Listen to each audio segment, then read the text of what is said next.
Vanderbilt Commodores. Vanderbilt on the road taking on Florida. This could be another one of those big. We are back. Depending on where Vanderbilt is at this point in the season, week 12, can the first-year head coach defend the swamp against a Vanderbilt team that is trying to stay in the top half of the SEC? That is an early window game, which means between noon and 1 o'clock Eastern time. Chiz, Texas A&M will travel to Oklahoma also for an early window. Being a defensive guy, I will love this game because two great defensive. One had 45 sacks last year. That would be OU. The other one, A&M, would have 43 sacks. That's an incredible defensive performance, but it's all going to come down to the quarterback play. Who doesn't turn the ball over? Paul, being an offensive guy, LSU Tennessee should be a fun one for Heupel and Kip. This is why this ninth game is really going to kill some program, because I mean, this is the fourth time I've said I can't believe LSU was playing that team. But that is November. That's late. That could be very cool. In Tennessee, yeah. Oh, by the way, Lane Kiffin returning to Tennessee. Oh gosh, yeah. I forgot about that part. Arkansas at Texas. This used to be one of the biggest rivalries, and Arkansas is very emotional about this game. They do not like Texas. They are very emotional about this game, and so Texas has to go out there and handle business and treat them as such. And it'll be interesting to see because Arkansas, like I said before, has a tough road. So all those games are going to go SC Never Plus. It's going to be a tough game for you, Coach. Like, yeah. It really is. Paul's talking about because my son is now a coach at Sanford. Yeah. And they're coming to Auburn. Are you Who going? do I root for? My son? Or Auburn? I go for the kid. Go for the kid. Go Okay. for the kid. I did see. Go Sanford. Got your neck. Go Bulldogs. That is true. That you got to stick with Black Shoes. You're right.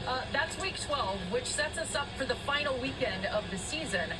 As we take a look at the rest of those week 12 matchups, I'm curious, Chiz, to go right back to you off of what Paul said a moment ago with that extra conference game.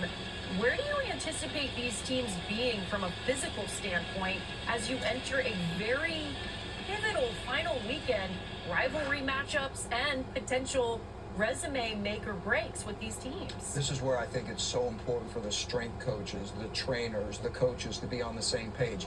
It's all about science, right? They have one job. Their job is to make sure that the players that they put on the field on Saturday maximize their talent, maximize their ability. How do you do that? Keep them healthy. It doesn't matter what schedule we talk about. These are brutal. Yeah. These 9 games, I mean, if you go on the internet and look at, rate the difficulty of any team in the league, and they're going to go, well, it's off the chart. Because you got 9 games. It's the cumulative effect. Yes. Well, you know it from being in the NFL so long. The beat-up bodies, the travel. It's 9 games plus LSU has Clemson.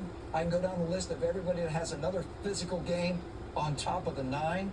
To your point, Alyssa, it's huge on who manages that the best. Yeah, and as we always expect, there should be playoff implications on the line with these rivalry games. Some teams may be playing their way in or playing their way out of the college football playoff. As we take a look Week 13, at the last most week, exciting weekend in sports, as a the reminder, Friday after we have Texas Thanksgiving leading A&M into rivalry weekend that Aggies start versus the with Longhorns, and Egg Mississippi Bowl. State Probably not as much versus drama as Ole last Miss, year's and Egg Bowl with the off-the-field of course stuff, Florida but always versus drama Florida between these State. No, but this is a great opportunity for Jeff Levy, in my opinion, right? So they've got to see in year 3 some significant improvement.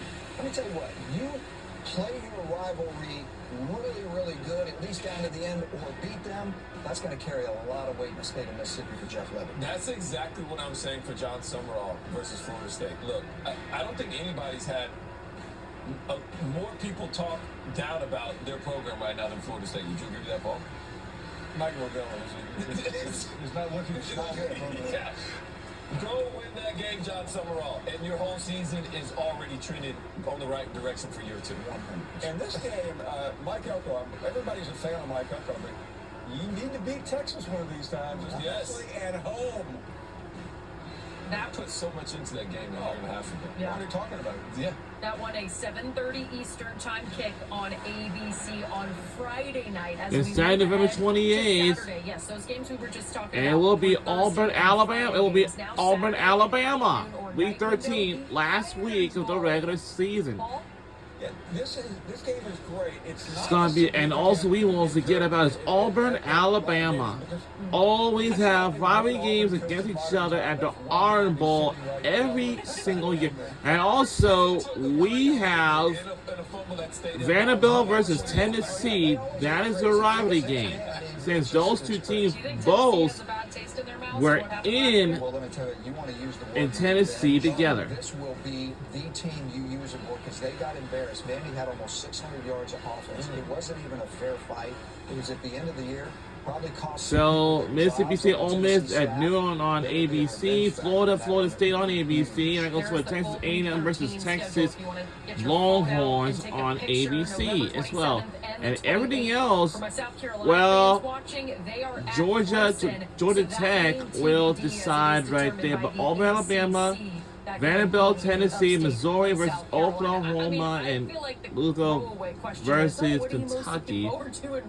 So I'll ask you this: as we sit here, Paul, who has the most to gain, maybe as a first-year head coach, being able to beat their rival at the end of the season? Well, it's the coach at Auburn. 100%. I just say, I know you're not going anywhere else there, right? There's a coach right now on a golf course somewhere lowering his handicap that had he finished the job a couple of years ago, he would still be the Auburn head coach.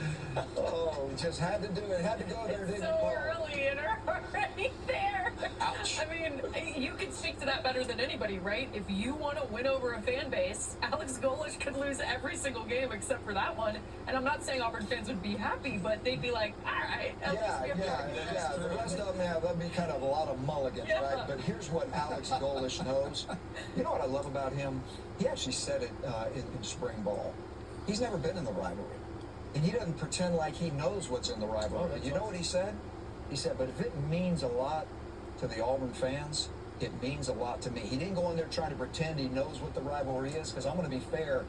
You don't know what the rivalry is until you get in it. My first Tiger walk in any Iron Bowl was in Tuscaloosa when we used to have them. And I had a 75-year-old man grab me by the arm, tears coming down his eye, and he said, you better beat them. And you finish the sentence. I wish you had finished the sentence. That might be a teaser for our next segment, but when we come back, the game we are most excited for. I'm writing y'all a blank check, and you get to go wherever So we have you game want most this excited upcoming for. season. We will get into that conversation when we come back here on SEC Now. And we'll be right back here on ESPN2.